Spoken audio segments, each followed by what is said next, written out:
Bonjour, chers confrères et chers consoeurs. Je m'appelle Dambabou.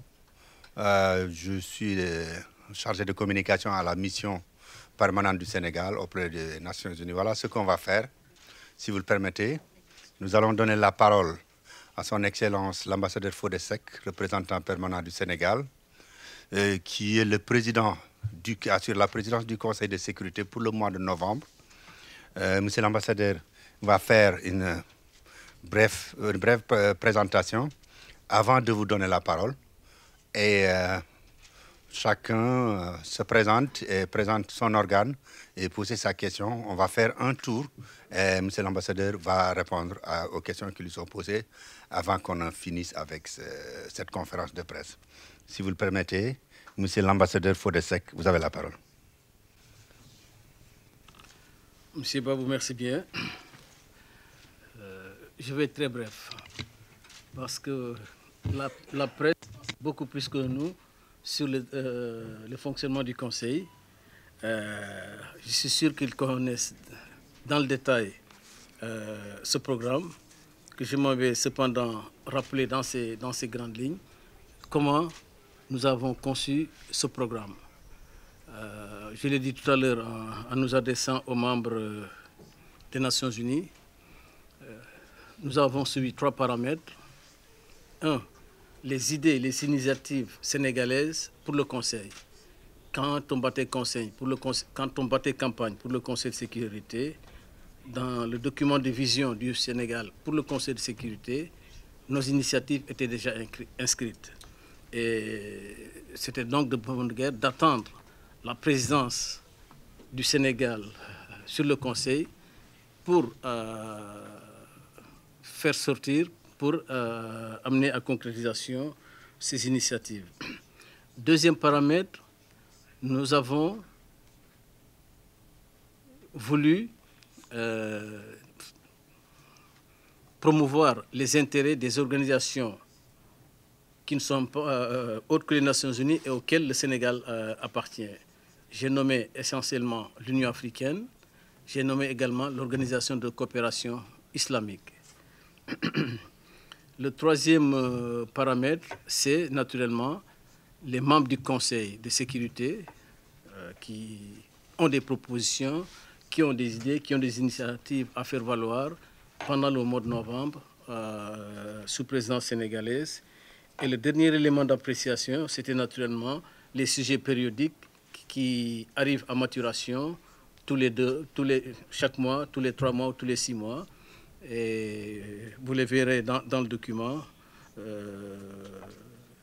Voilà les 4 lignes directrices qui nous ont aidés à élaborer ce programme.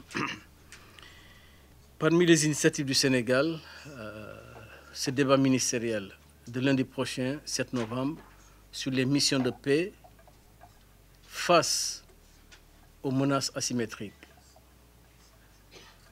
Vous le savez, le Sénégal est également président du groupe de travail du Conseil de sécurité sur les opérations de maintien de la paix.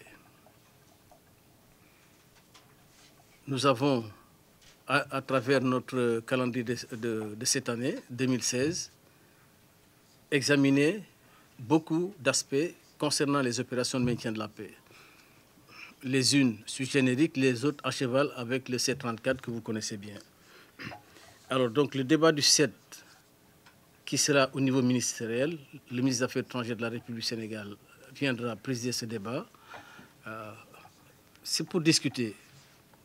Menace asymétrique, me demandait un de mes collègues tout à l'heure dans la salle de l'ECOSOC, c'est quoi menace asymétrique? Eh bien, je l'ai renvoyé à pratiquement toutes les déclarations qui se font ici au Conseil de sécurité. Je l'ai renvoyé au rapport IPO, je l'ai renvoyé au document de campagne du Sénégal pour le Conseil.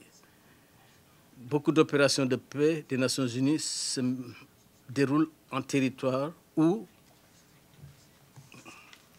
il y a des groupes armés, il y a des terroristes, il y a même des déplacements massifs de population qui sont dus ou au conflit ou aux effets climatiques.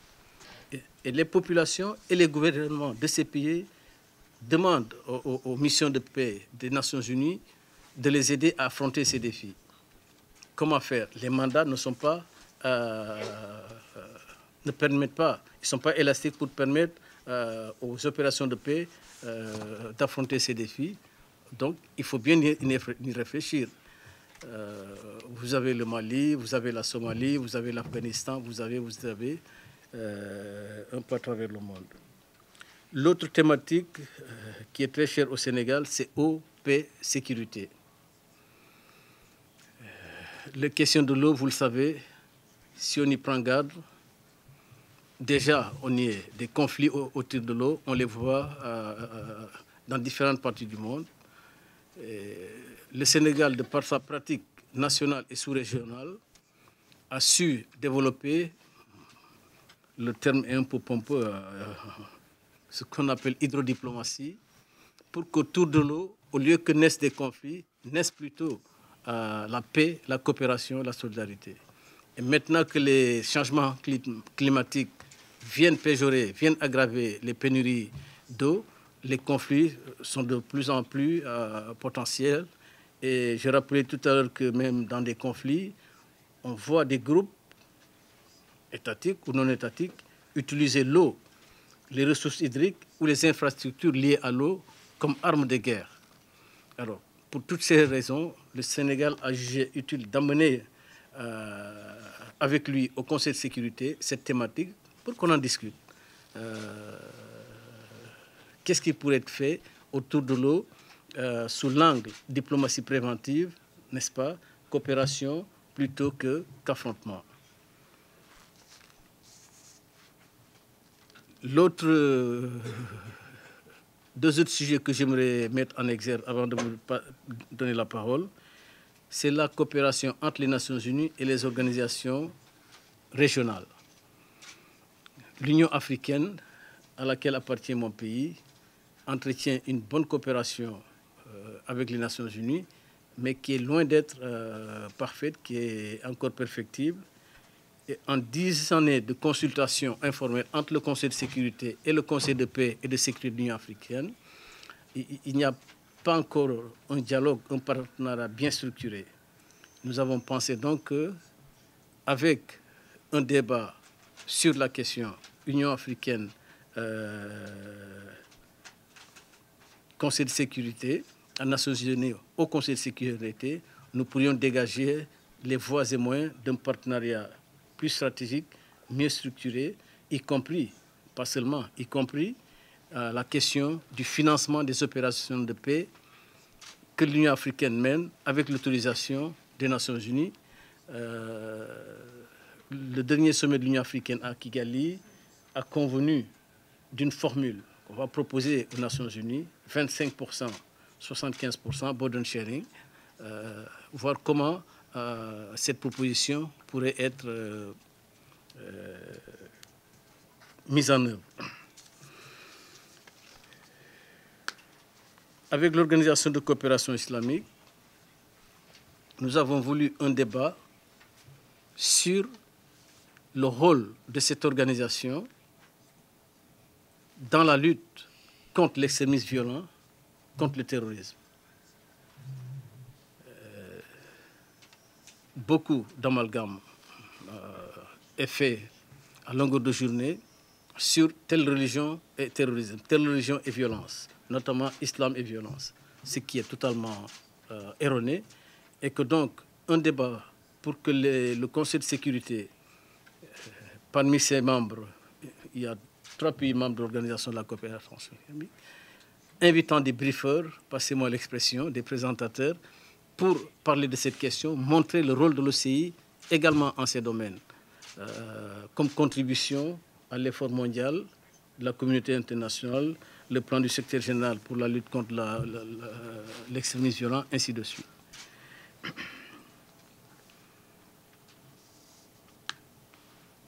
La France a demandé, obtenu, que le Conseil de sécurité organise une réunion en formule ARIA sur la nébuleuse Daesh.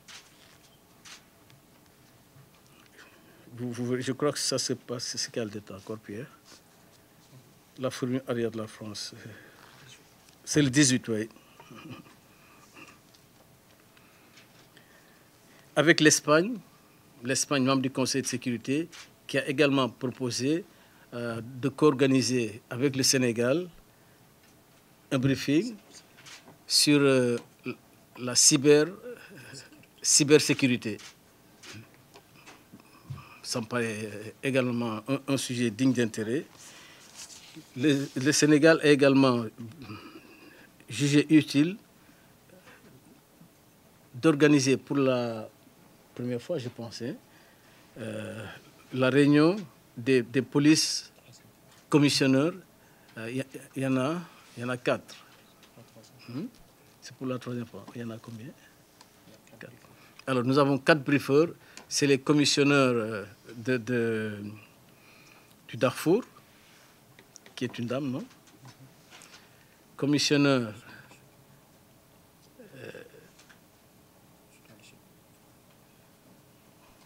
Darfour, Soudan du Sud, Haïti et le Mali. Nous avons pensé que c'est un forum auquel seront invités les polices commissionnaires de tous les TCC. Et cette réunion se tiendrait le 10. Naturellement, il y a les questions récurrentes, Kosovo, Bosnie-Herzégovine, la Libye avec la Cour criminelle internationale, ainsi de suite. Voilà grosso modo ce que je tenais à dire en guise d'introduction. Et M. Dambabou, je vous rends le micro.